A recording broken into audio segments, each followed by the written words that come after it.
కర్కాటక రాశి వారికి ఈ వారం వృత్తి ఉద్యోగాల పరంగా అనుకూల పరిస్థితి గోచరిస్తోంది. చిన్న చిన్న ఇబ్బందులు ఏమైనా ఉంటే ఈ వారం తొలగిపోతాయి. వీరికి అష్టమ శని కూడా పూర్తి కాబోతోంది.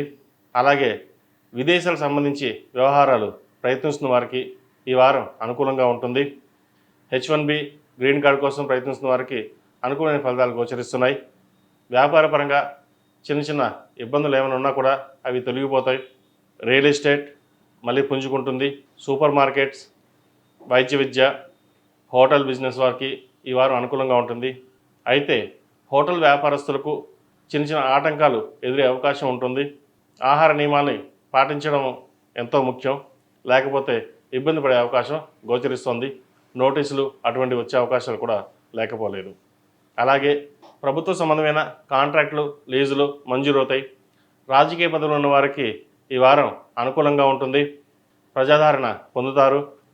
ఏదైనా ఒక ముఖ్య పదవిని ఈ వారం వచ్చే అవకాశం గోచరిస్తోంది. అలాగే ఆహారం, ఆరోగ్యం పట్ల కొన్ని జాగ్రత్తలు తీసుకోవాలి. జంక్ ఫుడ్స్కి దూరంగా ఉండడం చెప్పదగిన విషయం. జీవిత భాగస్వామి సలహాలు, సూచనలు తీసుకుంటారు. అయితే సహోదరి మధ్య సఖ్యత అనేది ఏర్పడదు. అయితే స్థిరాస్తులకు సంబంధించింది విషయ వ్యవహారాల్లో వాగ్వివాదం జరుగుతుంది. ఏదైనా సరే బంధుత్వాన్ని వదులుకోకుండా సామరస్యంగా పరిష్కరించుకోవడం అనేది చెప్పదగిన సూచన. విద్యార్థులకు కాలం అనుకూలంగా ఉంది. కష్టఫలైనట్టుగా బాగా చదివి పేరు ప్రఖ్యాతలు సంపాదిస్తారు. పోటీ పరీక్షల్లో ఉత్తీర్ణులు అవుతారు. అలాగే గ్రూప్స్కి ప్రిపేర్ అవుతున్న వారికి, IAS, IPS ప్రిపేర్ అవుతున్న వారికి, అలాగే SSC ఇంటర్మీడియట్ ఎగ్జామ్స్ ప్రిపేర్ అవుతున్న వారికి కాలం అనుకూలంగా ఉంటుంది. కష్టపడి బాగా చదువుతారు. ప్రతిరోజు ప్రతినిత్యం మేధా దక్షిణామూర్తి స్తోత్రాన్ని, మేధా దక్షిణామూర్తి రూపుని ధరించండి. మంచి ఫలితాలు సాధించగలుగుతారు. ఉద్యోగస్తులైతే కరంగులి మాల ధరించండి.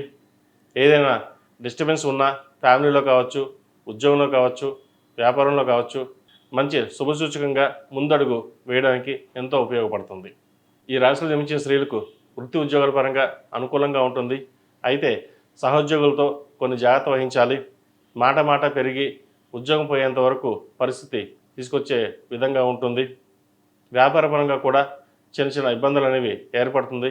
కష్టం తగిన ప్రతిఫలం తక్కువగా ఉంటుంది. ఆదాయం తక్కువగా ఉంటుంది. పేరు ప్రఖ్యాతలు బాగున్నా ఆదాయం అనేది అంతగా ఉండదు. వచ్చిన డబ్బుకి, పెట్టుబడికి సరిపోక అప్పు చేయాల్సిన పరిస్థితి కూడా గోచరిస్తోంది.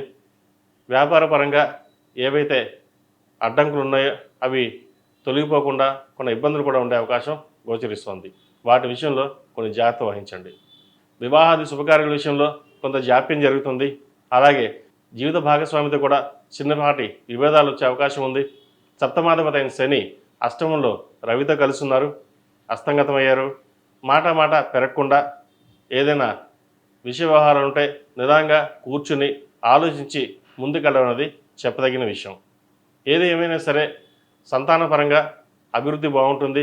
కుటుంబంలో శుభకార్యాలు ఘనంగా నిర్వహిస్తారు. కొంత అప్పు చేయాల్సిన పరిస్థితి కూడా గోచరిస్తోంది. సరే, అప్పు రేపు తీరుద్దాం, శుభకార్యాన్ని ఘనంగా నిర్వహించి నలుగురిలోనూ పేరు ప్రఖ్యాతలు తెచ్చుకుందాం, పిల్లలు బాగుంటే మనకు అదే చాలు అనే విధంగా ఉంటుంది. అదే విధంలో మీరు ముందుకెళ్తారు.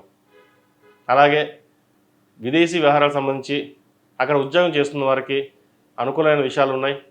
అలాగే H1B గ్రీన్ కార్డు కోసం ప్రయత్నిస్తున్న వారికి ఈ వారం అనుకూలమైన ఫలితాలు గోచరిస్తుంది. ఈ రాశివారు ప్రతిరోజు ప్రతినిత్యం ఓం నమో నారాయణ ఒత్తులతో దీపారాధన చేయడం, అలాగే శుక్రవారం నాడు కుబేర కుంకుమతో అమ్మవారిని పూజించండి. మంచి ఫలితాలు సంప్రాప్తిస్తాయి. ఏదైనా పని మీద బయటికి వెళ్ళేటప్పుడు ఆదివారం కానీ శుక్రవారం నాడు కానీ వెళ్ళండి. మంచి ఫలితాలు ఉంటాయి. ఈ రాశిలో జన్మించిన వారికి కలిసి వచ్చే సంఖ్య 6, కలిసి వచ్చే రంగు నేవీ బ్లూ.